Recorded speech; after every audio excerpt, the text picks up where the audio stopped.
Guys, the quest to find my next Android smartphone is finally over.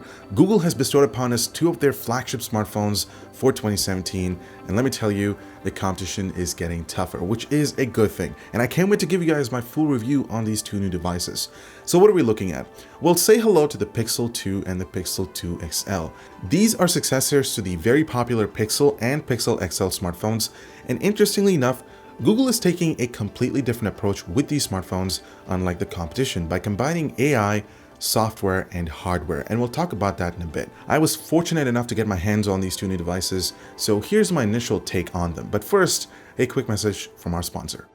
The Gram Spectrum keyboard by Tesoro comes with a new mechanical agile switch with low-profile keycaps with super fast response and shorter actuation distance, plus all the customization included with RGB lighting and macros for a premium user.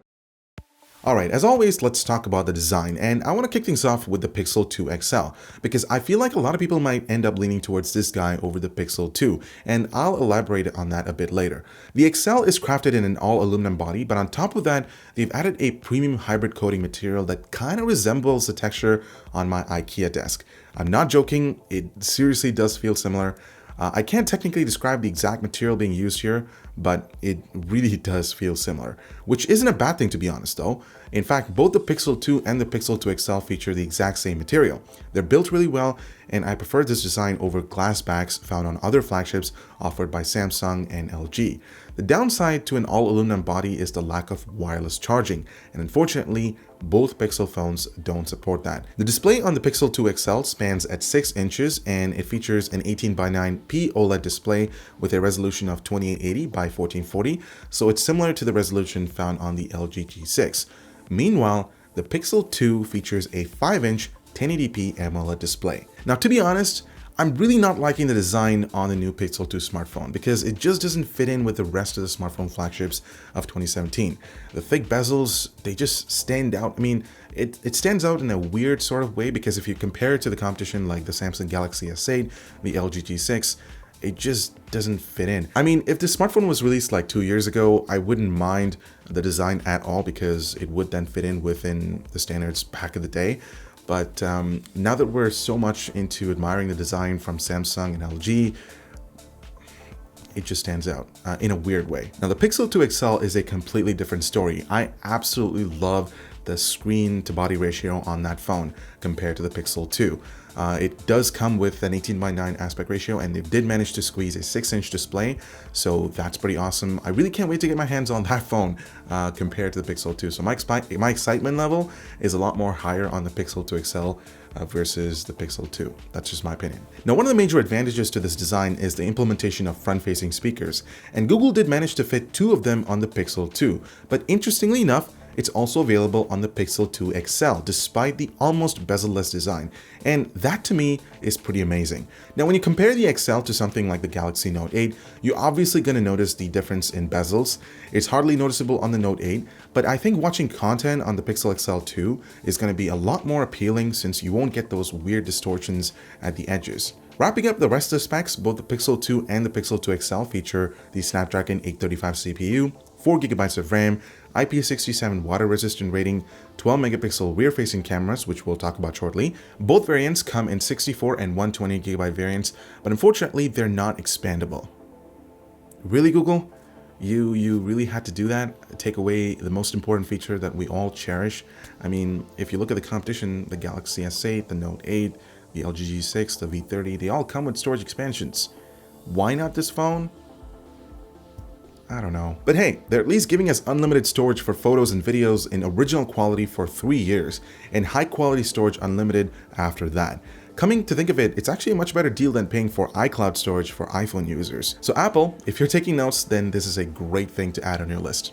Okay, so let's talk about the camera. It's a 12-megapixel shooter with an f1.8 aperture, and it comes with optical image stabilization as well as electronic image stabilization. So this should complement low-light photography as well as video recording, which by the way can shoot up to 4K at 30 frames per second, 1080p up to 120 frames per second, and 720p up to 240 frames per second. There's also a portrait mode that blurs the background to make the subject stand out. And here's the most interesting part. Unlike other smartphones that utilize 2 separate cameras to emulate that portrait effect, Google is heavily banking on AI and its machine learning capabilities. So what's happening here is that Google's using their dual pixel technology to create this depth map that distinguishes both left and right pixels. And then it cross-checks it with their image database that contains facial analysis and the ability to identify objects. Once that process is complete, it then refines the edges of that subject that you've shot and it blurs out the background. Now, after playing around with it, I was pretty impressed. It does seem to do a pretty good job isolating the subject from the background without portraying any weird artifacts.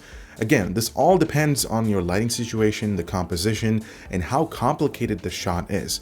This also applies to the front-facing camera, so I'll definitely be testing this out in depth in my full review, so stay tuned for that. Now, supposedly, given the great camera hardware and the combination of AI, Google was also able to implement Google Lens, which is a feature that's baked into Google Assistant. So essentially what happens is you can use this to point at subjects using the camera and it'll pull up appropriate results.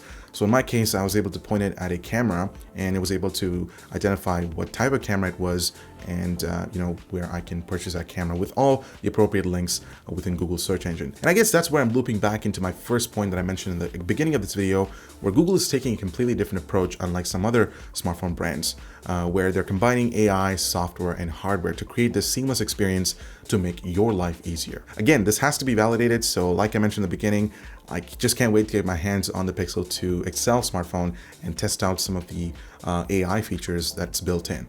Google has also implemented a squeeze functionality on the Pixel 2 and the Pixel 2 XL. Essentially, when you squeeze a smartphone, it activates Google Assistant, regardless if you're on the lock screen or if you're just using the phone in general. I don't think I'm probably going to use this feature. I do wish that I was able to remap this command to something to open up a certain application or some sort, but I'm so glad that there's no dedicated button to activate Google Assistant, because that would be such a disappointment. I'm just so glad it's a squeeze functionality. It can be turned off, so that is something that I'm so grateful. I should also mention that this is a Google device, meaning it's gonna run stock Android. You know how much I love stock Android. You don't have to worry about custom skins or whatnot. It's just pure Android. It's gonna help a lot with performance because you don't have to worry about bloatware applications. And most importantly, it's gonna receive updates first in line when compared to other flagship smartphones from Samsung and LG. Also, if you were wondering, Google did decide to eliminate the 3.5mm headphone jack on the Pixel 2 and the Pixel 2 XL. It's a sad day for everyone. I did not expect this at all, but it's something that we have to accept as a reality. And at least, they've included a 3.5mm headphone jack adapter within the box. So there's that. And I want to wrap things up with pricing for these two new smartphones. So the Pixel 2 starts at $649 for the 64GB variant, and it comes in 3 color options. There is just black, kind of blue, and clearly white. Yeah, those are the color options. The Pixel 2 XL can be picked up for $849, and this is for the 64GB variant, and there are 2 color options. So there's just black and black and white. So let me know your thoughts on Google's announcement on the Pixel 2 and the Pixel 2 XL. What do you guys think of the design, the specs, and just the whole Google ecosystem? And more specifically, I'd like to hear your thoughts on the camera. Do you think it's going to hold up that well with Samsung's live focus feature, the iPhone's portrait mode, and even the OnePlus 5's portrait effect? I'd like to hear your thoughts. Leave them in the comments down below. I'm Eber with HardwareCanucks. Thank you so much for watching. Make sure to subscribe for more similar content, and we'll see you in the next one.